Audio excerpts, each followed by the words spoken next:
We could anchor ourselves to something and do better than we are if characteristically than when we're unanchored. And I pause there for a moment because I guess it depends on what you're anchoring yourself to.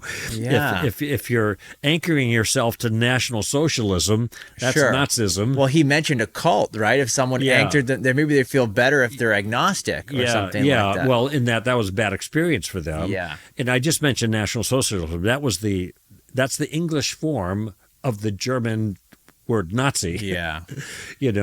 And what happened is they were all adrift, and they had a leader that pulled them all together in a very powerful way. Now, that didn't work out so well, but it worked out well for the people for a while because it brought order back to the chaos. And so that worked out for a while. But the question is, what is the ultimate, in this case, moral grounding for that, or the religious truth grounding? And that's not addressed in his question. And I think that actually matters. That's the ultimate test. Sure, you can get a little bit more order. He implied, though, that any religion is going to do the same for us. Yeah. Because he said, even if his friend who had become a Christian, That's right, would become a Muslim, it would be the same.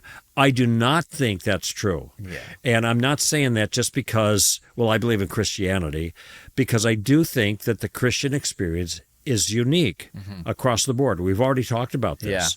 Yeah.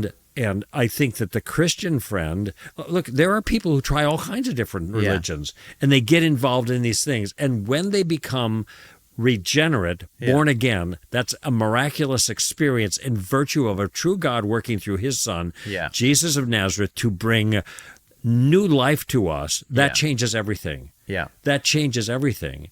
And Jesus said, you drink from the water I give, you will never thirst again. Yeah. Now, it's a pretty bold claim, but I think that is exemplified in the lives of many people who have walked with Christ. Is there an attrition rate? Sure. Yeah. I acknowledge that, but I do not believe it's the case that people have the same kind of experience with Islam becoming Muslim as they do with Christianity.